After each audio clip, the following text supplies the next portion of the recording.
Hello everyone, it is Joe here from OmniPoke, the channel that brings you guys everything Pokemon. Today it's time for another Unified Minds deck. This time we're going to be looking at an updated Pikachu and Zekrom tag team deck. One of the top hyped archetypes going into Worlds. Obviously it's been a key component of the format since its release and really has been a flagship tag team out there. But it gets some new toys and obviously there's the rotation to contend with, so obviously this is going to be a bit of a change up to how we usually expect a PikaRom to look. So let's jump into the basic concept. As I just mentioned, PikaRom's always been good. We just know that he has enough lightning support with Electropower, with Tapu Koko Prism Star, with Thunder Mountain, with Zeraora. We just have this big amount of core Pokemon that really helps Pikachu and Zekrom just stand on its own, get into that full blitz, and then once you full blitz, you can have access to big Tag Bolt GX attacks, which is obviously a huge threat, or just power up backup attackers for the rest of the game. So Pikachu and Zekrom will probably always be relevant just because the amount of lightning stuff we have to support him. And essentially, we do lose some key cards like Ultra Ball and Nest Ball and whatnot, but the one thing the lightning decks have is Electromagnetic Radar. So this archetype still stands pretty firm and is still able to search out its key pieces to get rolling. So many people think that Pikachu and Zekrom has the best engine sort of left in our format. So that's definitely something we're going to look at today. Obviously, there's the new threat of Alolan Raichu and Raichu Tag Team GX. They can provide a disruptive option with their paralysis attack. And they also have a big 1 KO GX attack option. If you are able to load up 5 energies onto him, you can do 250 damage. And with Electropower, that means you're probably knocking out tag teams as well. So, I mean, ChuChu comes in to definitely help out the deck. Give it a different dynamic and a different option when you're up against some big tag teams. So, let's jump into the Pokemon.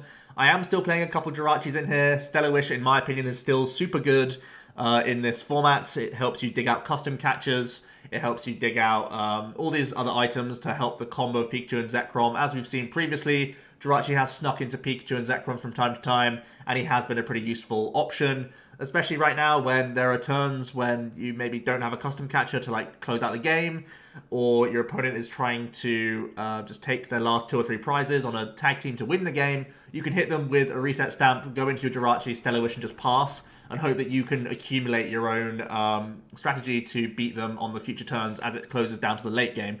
Speaking of which, when you get reset stamped, it's nice to have Stellar Wish to fall back on so that you can get back into a supporter, or once again look for these combination pieces to get you back in good shape. So I still like Jirachi in here. I think it offers a good amount of support throughout the game. From there, we have 2 Pikachu and Zekrom Tag Team GX. Full Blitz is obviously like a core attack to get us accelerating more energies into play so we can get our other attackers on the go. And Tag Bolt is still a great GX attack option, of course. The vanilla 200 is even good in this day and age, but also having 6 energies on you, allowing you to snipe 170 to the bench. That's great. It can knock out Dedenne GXs and whatnot, so that's obviously going to be something that we still keep in mind. Zeraora, its Thunderclap Zone is the main reason why it's in here, but we also have the Plasma Fists to fall back on, and a full voltage if we ever are really in a bad spot. Coupled to Dedenne Change is, the core engine that we've seen since its release. Because of that synergy with Radar, and it's no different here. Tingly Return can also provide paralysis alongside Raichu. So it's a GX attack option to bear in mind if you're in a real pinch. We're adding in 1 Rayquaza GX for its Stormy Winds ability. This was like a card that was introduced in very early builds of Turbo PikaRom, and it's kind of snuck back into the deck now. It's much harder for us to find Tapu Koko Prism Star to Dance of the Ancients, so the Rayquaza being a much more searchable option thanks to Cherish Ball means that we could still get an extra acceleration of 1 attachment at some point in the game, and then hopefully, well, usually early we try and look for this, so we can use an energy switch off to it and get full blitzing as quickly as possible. I think the Rayquaza is kind of cute. It was suggested to me by some friends when I was on stream, which was awesome, so we're trying it out, and I think it's worth the space right now, just because of how annoying it is to actually find this Koko Prism. We still have to play Koko Prism, though. Even though it's not searchable, it's a huge power spike when you get him. He's either reloading attackers, or he's getting your initial PikaRom online. So Dance of the Ancients is still amazing and still worth the space for sure. The 2 brand new cards that come out of the new set is 1 copy of Mew and Mewtwo Tag Team GX. The Perfection ability means that we can copy, a Pikachu, a Zeraora, a Raichu, which makes it very versatile. We have different type coverage, so we're a little bit less worried about running into pure fighting decks, of course, because Raichu, Zeraora, PikaRom, they're all weak to fighting, so having the Mewtwo as a frontman in those sorts of fighting matchups can be pretty helpful. Also, of course, there are the Lightning Fairy Charms that you have to contend with on some Fairy decks, and the Mewtwo is a way to get around that as well. So that's a nice include into the deck, so we don't just get stonewalled by a random Fairy Charm here or there. We then have a bunch of different trainer options. You'll see that I've got all sorts of different things going on here. Lots of 2 counts, and then the 4-ofs are the very important stuff. I'll run down it quickly, just giving you some background info. We are playing 4 Volkners in here, so even though there are a lot of 1-ofs and 2-ofs, the idea is we have Volkner and Stellar Wish to try and dig these out at the right moments. So 1 Stadium Nav, it's literally in here because we play 4 Volkner, so that we have good access into Thunder Mountain Prism Star. That's the whole idea here. Because it's just guaranteeing that turn 2 full blitz is what we're after. Stadium Nav, yes, it's only 75% because we're flipping coins, but I believe it's a big enough reason to Volkner Thunder Mountain and just get power spiking into your full blitz. I think it's worthwhile overall. Also, it's good accessibility into Viridian Forest if we really need it, and just giving us extra outs to maybe your opponent hitting you with a power plant in the early game. We have 2 individual stadium cards, but then we also get the extra access of 4 Volkner and the Stadium Nav, giving us many ways to bounce the Stadium card for our opponent and then get into Dedenne, which is, you know, a core part of our deck. So just because it essentially gives us like 5 more outs to find Stadium Bounce, I think it's worthwhile as a spot because we are so damaged by Power Plant in the early turns because we need to use Dedenne. 1 copy of Pokemon Communication. Again, we have Volkner as an option, so kind of one of those things that it can get you into your Tapu Koko Prism Star, it can get you into a Jirachi, which is nice as well. We don't really have any access to these non-GXs otherwise, so the comment's in here literally to try and dig out that Tapu Koko in spots where you have access to other GX Pokemon, which is really easy to come by with our Cherish Balls and our Electromagnetic Radars, so PokeCom's going to be pretty handy there. Going to play double Reset Stamp. It's for hand disruption on the opponent's end. As I mentioned, there are times when your opponent is just, you know, a tag team knockout away from winning the game.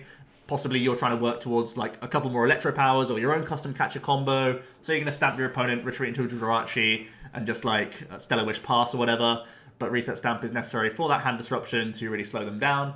Couple copies of Switch alongside to a Skateboard to supplement this Jirachi build, but also it means we can get around annoying status conditions from maybe Blacephalon GX trying to confuse you, or again mirror matches trying to paralyze you. Having Switch and a Skateboard outs is still relevant even when you're not on a Jirachi.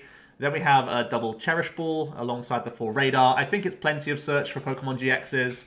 We have the Rayquaza and the Mewtwo, which can only be found by Cherish Ball. So they're mandatory on top of these radars for good consistency. A couple copies of the new Tag Switch. This is obviously amazing in this deck because you're going to be using Full Blitz to power up 3 energies onto somewhere, and then you can just Tag Switch onto something else. It means you never really have to go all in with your PikaRom anymore. You can just put 3 on a backup tag team, knowing that you can just find Turn Attachment plus Tag Switch, which we found off of Volkner, by the way. So that you can get straight into a Tag Bolt out of nowhere, or you can get into Raichu's attack out of nowhere as well, so all very powerful stuff. Still need the 3 E-Switch though, because, you know, there are plenty of times when you start with something that isn't a tag team Pokemon, and we are reliant on Zeraora to move us out of the way, so the E-Switch is still relevant there. Obviously it has great synergy with the Rayquaza that we're playing, with the Tapu Koko Prism Star, so all the usual things apply there with E-Switch. Previously, obviously being a high count in PikaRom, no real difference here. Just that we've made the spaces for a couple Tag Switch on top of that. 4 Custom Catcher for gusting, and also just that random extra draw that we can get if we have a terrible low hand size. 4 E-Power for our main damage modifiers, obviously still important. 4 Radar, digging out essentially Zeraora, PikaRom, or Zeraora Dedenne, or PikaRom Dedenne. All of those things are just insane. Allowing you to get your main attacker whilst also a means of like drawing extra cards is insane. So this deck being able to abuse Dedenne better than any other deck in the format is its main selling point really these days. And it's all thanks to this amazing item, Electro Radar. Then we have the double Skateboard, which I've already mentioned, mainly for Jirachi, but also getting around pesky Paralysis or Sleep. And then we have the 2 Stadium Split, 1 Viridian, 1 Thunder Mountain. You could consider adding in more Stadium cards, possibly if you don't believe in the Stadium Navigator, which I totally understand, by the way. You could just play a second Viridian, or you could add in Lysandre Labs if you wanted to cut the Viridians and just add Labs. The reason why we're not playing Labs right now is because I'm playing a Skateboard and Jirachi, so that's pretty obvious. But if you wanted to go down the lab route, you could you pretty much end up having to cut Jirachi, in my opinion. I don't think you can play both simultaneously because you want to Stellar Wish as much as possible to make use out of your deck spaces. But if you want to just cut the Jirachi line altogether, you can cut the escape boards, cut the Jirachis, cut the Viridian and go labs if you really wish to. But I don't think it's that good. And personally, I'm still a big fan of Stellar Wish.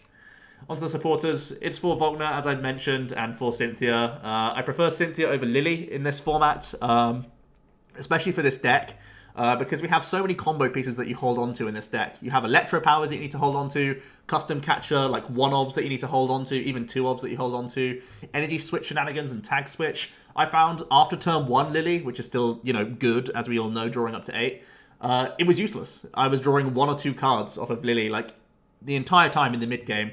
And your mid-game is kind of weaker for draw with this deck. Your turn 1 is always like a rocket, because you have Dedenne, you have Radars, you have all that good stuff. So the Lily, like, additional draw on the turn 1 didn't really feel all that important, whereas in the mid-game, the Lily only drawing you 2 cards felt horrible. So instead I'm playing for Cynthia because it's always good hand refresh in the mid-game, which is great. Volkner is like the star player of the deck, though. He's a definite 4-of. Helping you get custom catches late game for a win condition, helping you dig towards Electropower, just getting you more energy cards in those opening turns. There's nothing better than going energy radar, because then you're already getting energy in your discard pile for you to synergize with your Rayquaza or with your Tapu Koko Prism Star, whilst the Dedenne is that dumping your hand and refreshing. So Volkner's good on turn 1, and then he's like great in the mid to late game because he's getting those combo pieces rolling alongside the Stellar Wish to really help you get some big turns carved out. So I really think Volkner is like a star player post-rotation for PikaRom.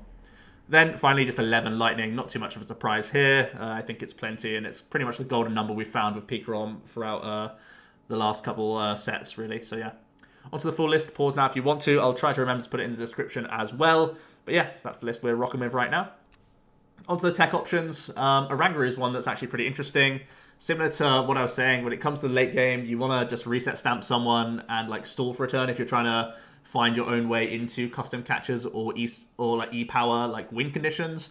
But there are many situations when you have potentially Dedenne'd away a custom catcher too many or an Electropower too many. Even with the Rayquaza, we actually have a lot of discard from our hand that's kind of random, and it can get you into bad spots. So having a resource management guru could mean that you have that little option to recover these pieces in the late game when you're trying to stall the opponent out anyway, with like a reset stamp to buy yourself a turn, and then you can resource management back in those final pieces to help you win the game, even to, just like Volkner for that last custom catcher or the last E-power to close out.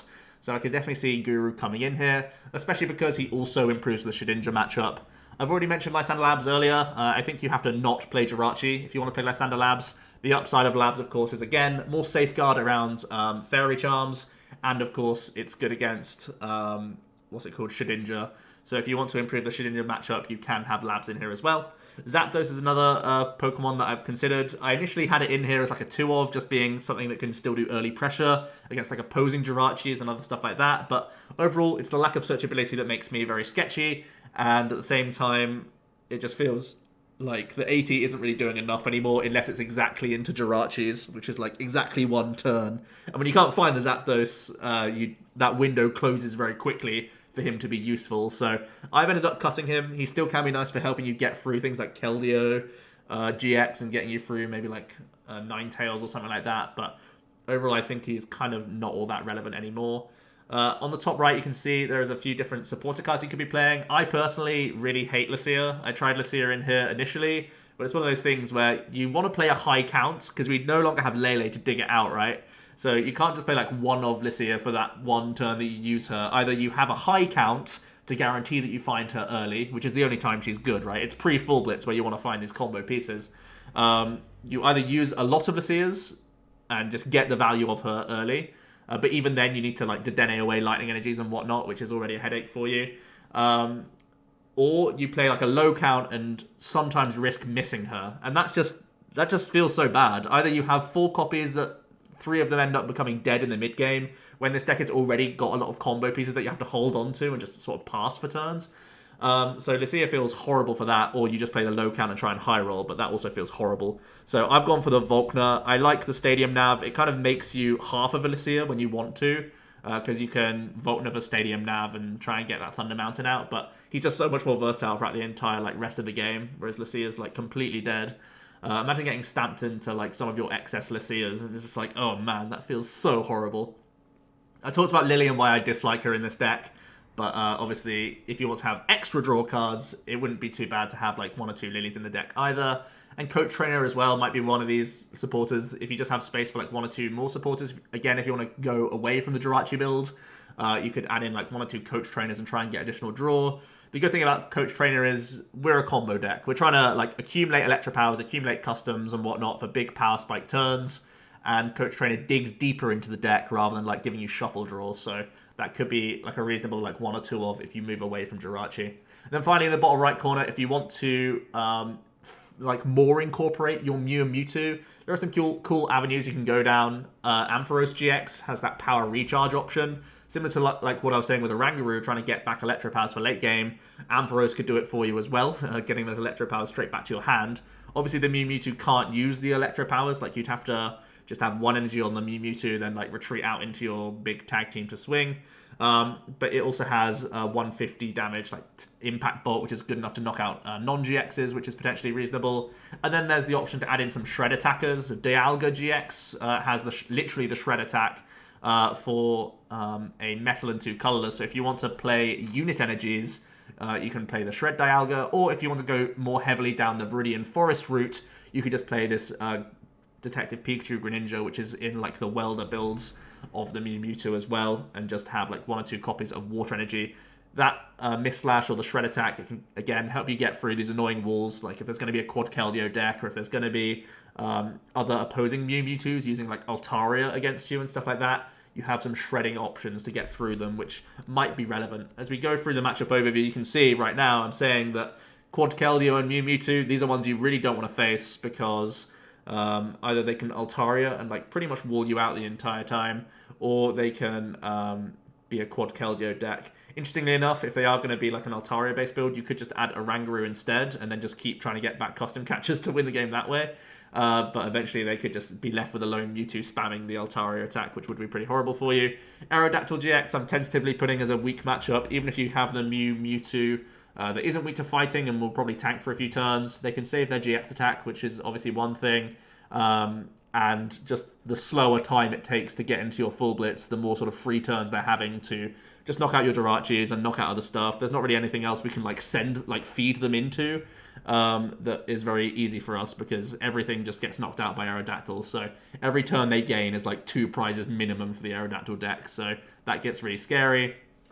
Similarly, I think Zygarde's pretty awkward, as is the like Breloom fighting deck. They're just fighting types really that are going to put pressure on you. We don't play the Zapdos anymore, so we don't have that like easy non-GX that can just swing a little bit. If you want to improve the Breloom matchup, you can add in a couple of Zapdos if you really want to. But Zygarde, I believe, would still be difficult. And currently, Shedinja's bad for us. Again, Oranguru or Lysander Labs, if you want to tech for Shedinja, you definitely can.